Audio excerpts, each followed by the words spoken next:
This is Critical Nonsense, our high-lowbrow show about culture, science, and tech.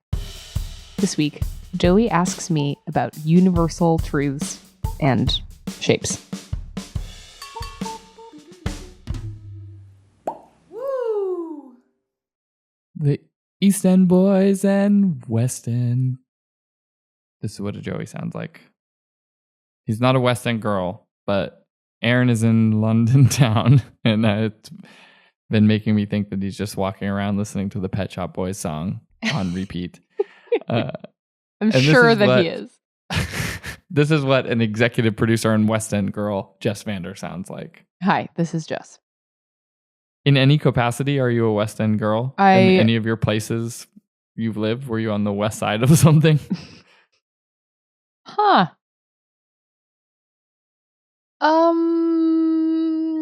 Going through the roster, obviously West is relative, but maybe not.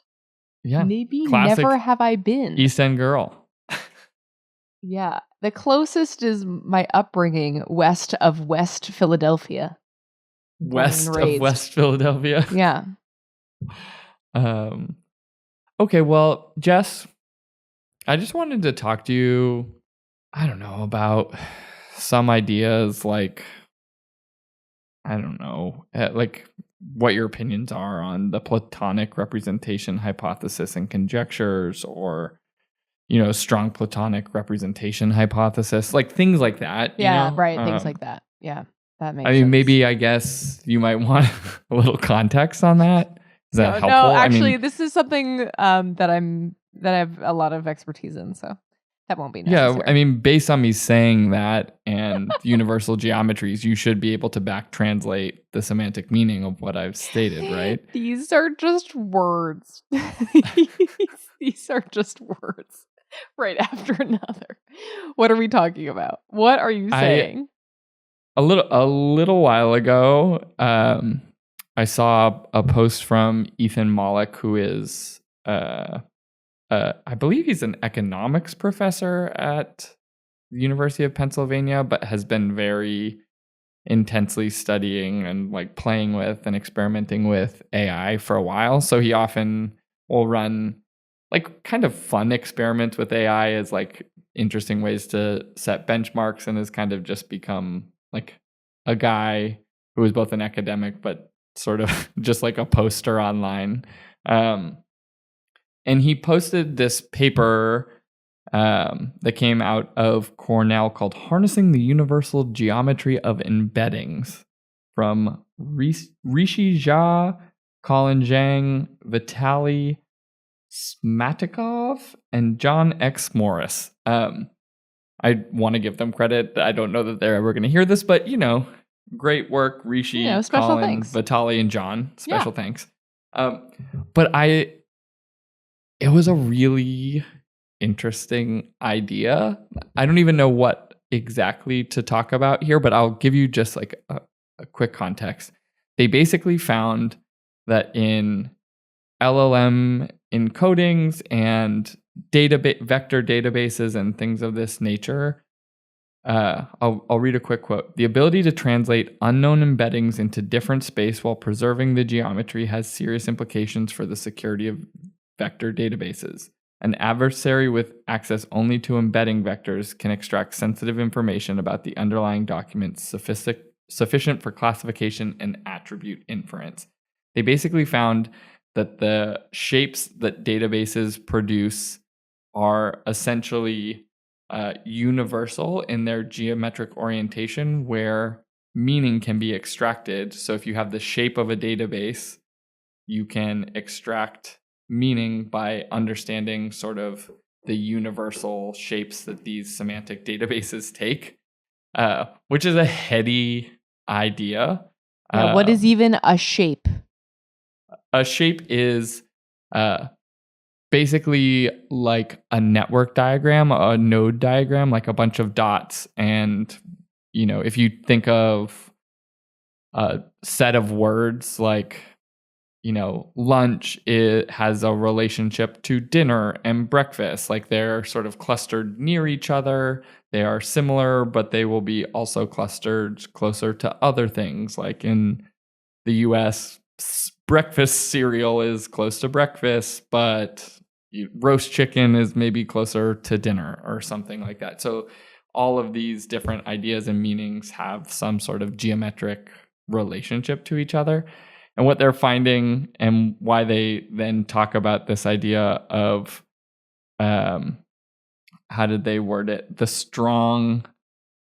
We assert the strong Platonic representation hypothesis.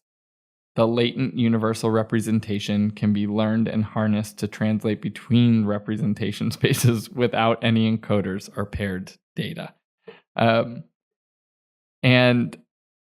I was just sort of like, oh, wait, like historical wisdoms of like Plato, sort of staring out into space, writing philosophical treatises in 6000 BC or whenever Plato existed were real. And so my question for you, Jess, is what universal truths do you believe in? That took a turn. Wow. There are 3 rules of this house, according to my Uncle Eric, that I would also consider to be universal truths in a very small locus of domain, which is that this is not a toy. This is not a restaurant. And this is not a democracy. Uncle Eric drives a hard house. Uncle Eric's 3 universal truths. This is not a toy. This is not a restaurant. And this is not a democracy. Those are the rules of Uncle Eric's house. Yeah. All right. Jokes aside, gosh, this is really big. How? The truths of the true help. Yeah, no, I was just sort of floored by it, if I'm being completely honest, that, I think we're increasingly finding these examples where historical wisdom that was earned through other methods than we sort of prize today, like science as an example, right? That has helped us expand knowledge that didn't exist in like the historical wisdom database. But I think as a result, we sort of wrote off a lot of historical wisdom. And what we're finding through science are instances where these sort of like really significant historical ideas that live for a long time and I think were sort of hard fought and like tumbled through like the intellectual cycle. I'm like literally imagining like a rock tumbler that like smoothed these ideas out over literal millennia and that we sort of discarded for a while as like, oh, that's old or that wasn't sort of drawn through scientific method. All of a sudden they're sort of coming back and being like, well, no, actually turns out Plato was right. There is sort of this idea of like a Platonic ideal and the relationship between different ideas in sort of a semantic space, a space of meaning that exists outside of like 3 or 4 dimensional reality. And we've demonstrated it through science and I was just sort of gobsmacked by it. Like I don't even know what to do with it, but like, oh no, we proved Plato's treatises right 8,000 years later. Well, maybe that's another universal truth is hold my beer. hold my beer, meaning the hold my beer conjecture. It's the hold my beer conjecture for sure of something that just you wait will come back around, or disprove or challenge or what have you. I also was just watching Wicked again on the airplane, as you do, and was cackling at the line when all of the students are harassing the goat professor, Dr. Delamond. Somebody goes, "I don't see why you can't just teach us history instead of always harping on about the past." I mean that there's something in, like, I feel like we've been talking a lot about the evolution of slang and the speed with which it seems slang is evolving in an internet era. And I think people get thrown off in different ways of being like, well, what does Riz mean? Or like, where did cleared come from? Or, now there are like weird ones like glazing and things like that. And people are like, language is evolving so fast. Like, we're not able to communicate across generations. But the flip side of this that is compelling is like, oh, well, it all exists in a semantic encoding space that has equal representation. They're just using different words. Like, it's all the same thing. We're still talking about sort of like navigating like a fundamental space of meaning, just choosing to do it with different words. Right. Yeah. How comforting is it to realize that things can be changing but are also the same? Yeah. I mean, I think it's comforting, with the rate of change that, has existed in our lifetimes and has existed in the past. I don't know. Yeah. 1 year, 5 years, like however you want to do it. It does generally seem like it's accelerating. And so being like, well, the semantic encoding space is the same. It's fine. Right. If that is the way that makes sense to you. Yeah, totally. It's a universal geometry, really, Jess, is what I'm talking about. I also, I like the idea that universal truths are inherently comforting. Like maybe another one related to this is that the opposite of a thing is also revealing, like it in the same way that you can like prove a null hypothesis in research. It's like, I know that's wrong. It's like any other I don't know. Just like non-information can also be information. So even if you don't know something, maybe you do. I don't know. It's just a very optimistic and comforting outlook. I don't know if any of that makes sense. I just like the idea that it's very hopeful, whether this makes sense to you because science or because something else. Well, I think like initially it's really compelling about sort of the power of both human and collective human intelligence. That's something that was developed so long ago, whatever it was, 6,000 or 8,000 years. I think Plato was like maybe 4,000 BC, Plato and Aristotle, so 6,000 years ago, that idea could both persist as a concept, but then to be demonstrated to be true is, I think, just like a cool thing, like is interesting and weird, and it exists in a arena where we would typically say like these things can't be empirically proven or not, and that someone like then found a thing that was like, actually, this is a demonstration of like Platonic idealism, right? Like the allegory of the cave has been proven by some computer scientists at Cornell. It gets me imagining of like there has to be some story somewhere, like a fiction novel written about the guesser, who is like basically the equivalent of a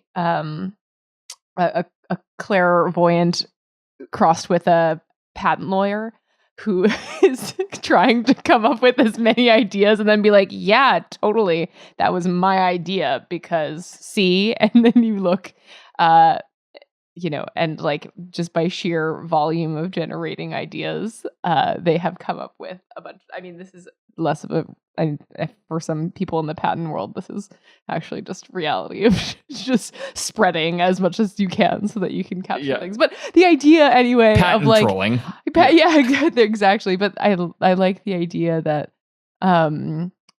now we have such a record of people's creativity and vision and imagination that it's like, well, I mean, someone's bound to get a lot of stuff right now. Think about if you are drawing this connection to Plato. Just think about how many people were like, I told you, see? Yeah. I mean, well, I was like, I just quickly put in a search about like what folk wisdom like this has been recently like confirmed. And it's like laughter is the best medicine is like an example that maybe is not sort of historical academic, in the way that like the allegory of the cave maybe is more sort of academic wisdom. Maybe that is like a false categorization, but whatever. Like laughter is the best medicine has been demonstrated in like actual scientific studies consistently. And there was like a recent meta-analysis that it's saying, to demonstrate this, an apple a day keeps the doctor away. Apparently a large longitudinal study of over 2,000 hypertensive adults in China found that eating 3 to 4 apples per week was associated with a 39% lower risk of all-cause mortality compared to those who had fewer than 1 apple a month. Wow.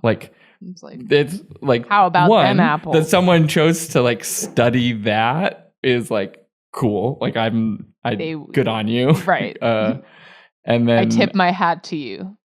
Yeah. To Dr. Emily Leeming, a dietitian at King's College London.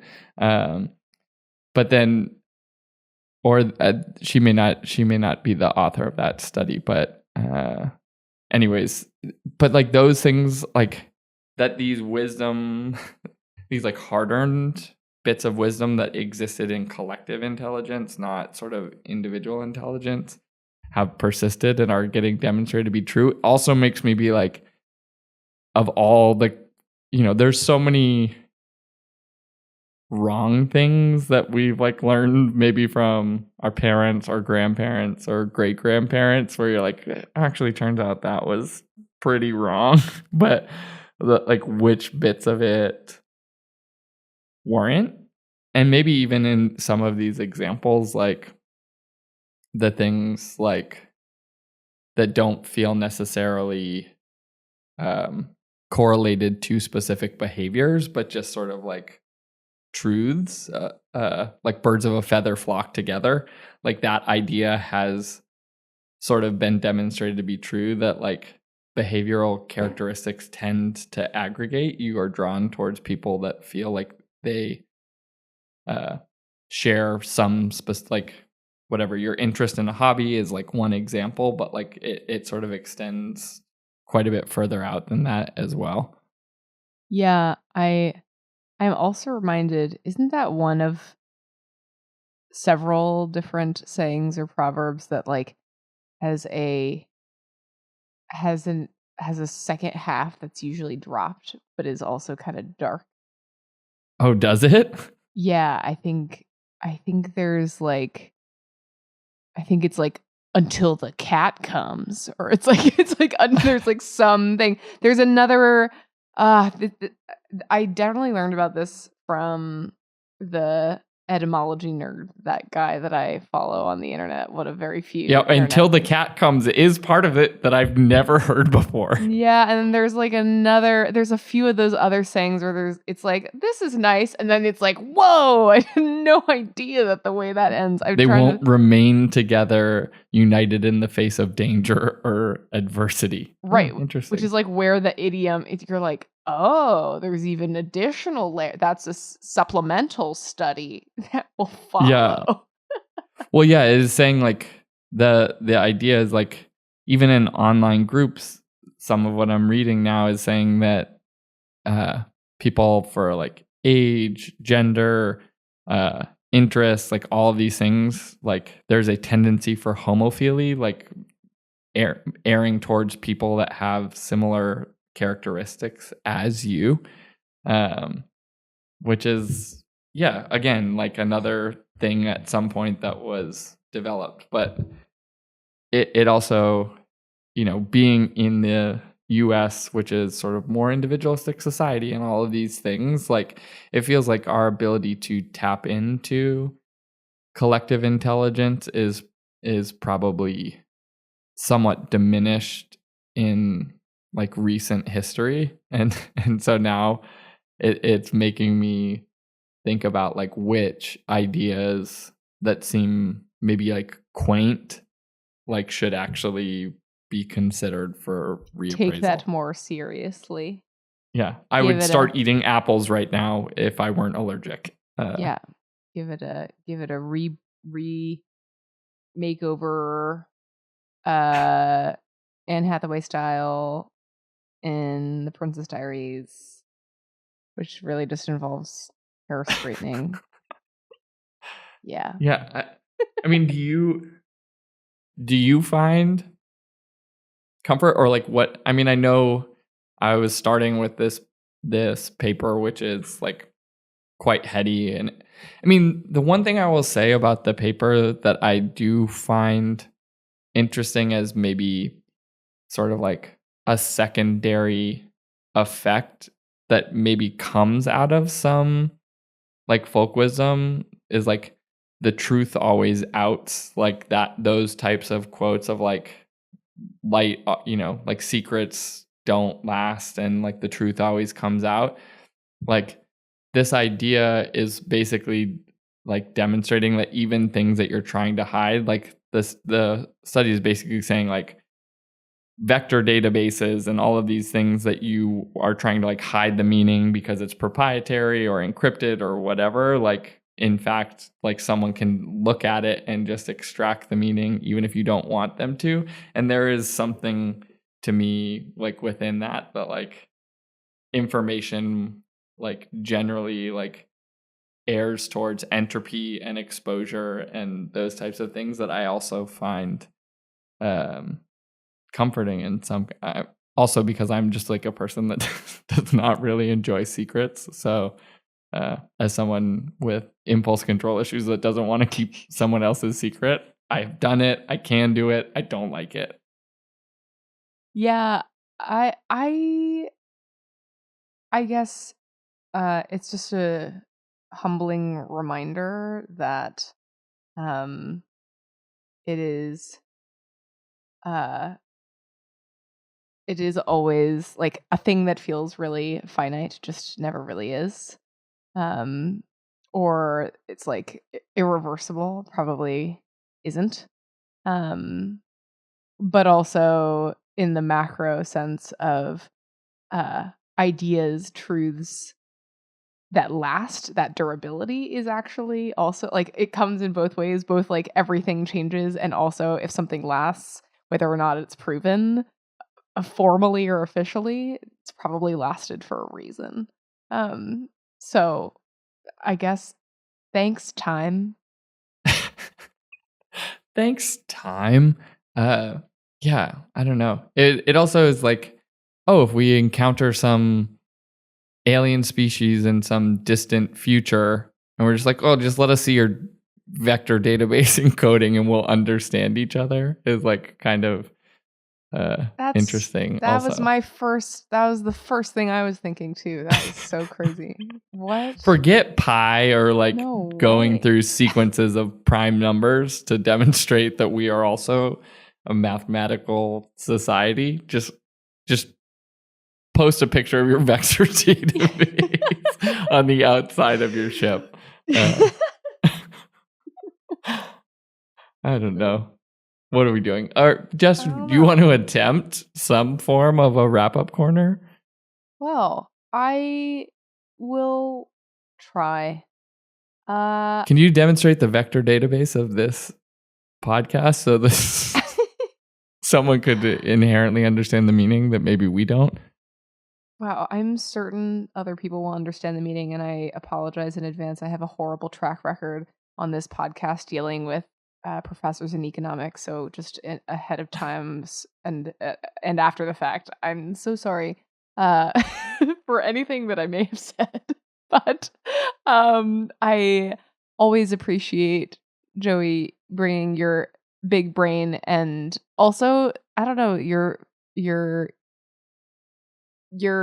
fearlessness in taking on a thing that, honestly is way too complicated for the both of us, but the premise of the thing is really hopeful, is really exciting, is really cool, and also is perfectly timed. Alex Contel, sound engineer and genius, just informed me that this episode is 314 Pi episode. Whoa, because science. So we were due for this anyway, and though another universal truth. Yeah, and though I will have to stew on some more universal truths, I think that, I don't know, having that open mind and eagerness to find out what new things that we do not yet know, that's a good one.